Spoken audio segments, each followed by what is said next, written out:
போரின் 25ஆம் ஆண்டு வெற்றி தினம். போர் வீரர்கள் நினைவிடத்தில் வீரவணக்கம் செலுத்துவதற்காக இன்று காஷ்மீர் செல்கிறார் பிரதமர் மோடி. பாரிஸில் இன்று கோலாகலமாக தொடங்குகிறது ஒலிம்பிக் திருவிழா. கண்கவர் கலை நிகழ்ச்சிகளோடு நடைபெறும் விழாவுக்கு விரிவான ஏற்பாடுகள். பாரிஸ் ஒலிம்பிக் வில்வித்தை போட்டியில் அசத்திய இந்திய வீரர் வீராங்கனைகள். ஆடவர் மற்றும் மகளிர் பிரிவில் இந்திய அணிகள் நேரடியாக கால் இறுதிக்கு தகுதி.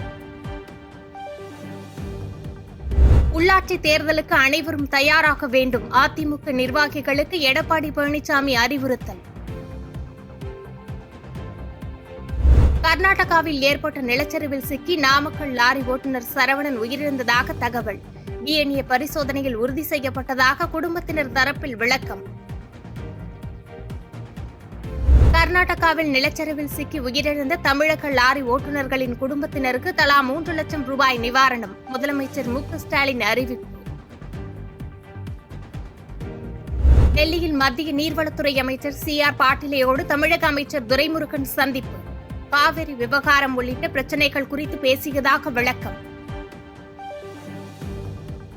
கர்நாடக மாநில காவிரி நீர்பிடிப்பு பகுதிகளில் மீண்டும் பெய்யும் கனமழை. காவிரி ஆற்றில் நீர்த்திறப்பு வினாடிக்கு 86,000 கன அடியாக அதிகரிப்பு. தமிழ்நாட்டில் ரயில்வே திட்டங்களுக்கு நிலம் கையகப்படுத்தும் பணிகளில் எந்த தாமதமும் இல்லை. மத்திய அரசின் குற்றச்சாட்டுக்கு தமிழ்நாடு அரசு பதில். அரசு பள்ளியில் பயின்று உயர்கல்விக்கு செல்லும் மாணவர்களுக்கு மாதந்தோறும் 1000 ரூபாய் வழங்கும் தமிழ் புதல்வன் திட்டம். 401 கோடி ரூபாய் பணிகளை தொடங்கியது தமிழக அரசு. தமிழ்நாடு மேற்கு வங்கத்தை தொடர்ந்து கர்நாடக சட்டப்பேரவையிலும் நீட்டுக்கு எதிரான தீர்மானம் நிறைவேற்றம். +2 மதிப்பெண் அடிப்படையில் மருத்துவ மாணவர் சேர்க்கை நடத்த வலியுறுத்தல். ஆம்ஸ்டாங் கொலை வழக்கில் மேலும் ஒருவர் கைது. கொலை திட்டத்திற்காக ரவுடி சம்பவ செந்திலுக்கு பணம் கொடுத்ததாக விசாரணையில் தகவல். காலியாக இருக்கும் நெல்லை, கோவை மேயர் பதவிகளுக்கான தேர்தல் தேதி அறிவிப்பு. வாக்கெடுப்பு நடத்தி மேயரை தேர்ந்தெடுக்க மாநில தேர்தல் ஆணையம் உத்தரவு.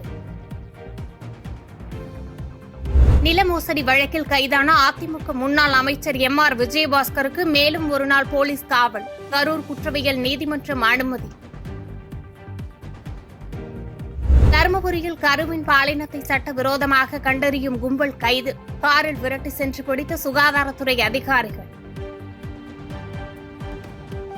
விண்வெளி வீராங்கனை சுனிதா வில்லியம்ஸ் பூமிக்கு திரும்புவதில் தொடரும் சிக்கல்.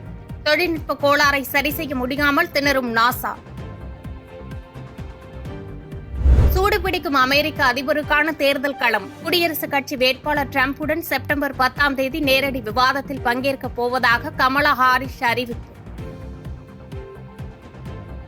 பாதகம் செய்பவரை கண்டால் நாம் பயங்கொள்ளலாகாது பாப்பா. மோதி மிதித்து விடு பாப்பா, அவர் முகத்தில் உமிழ்ந்து விடு பாப்பா.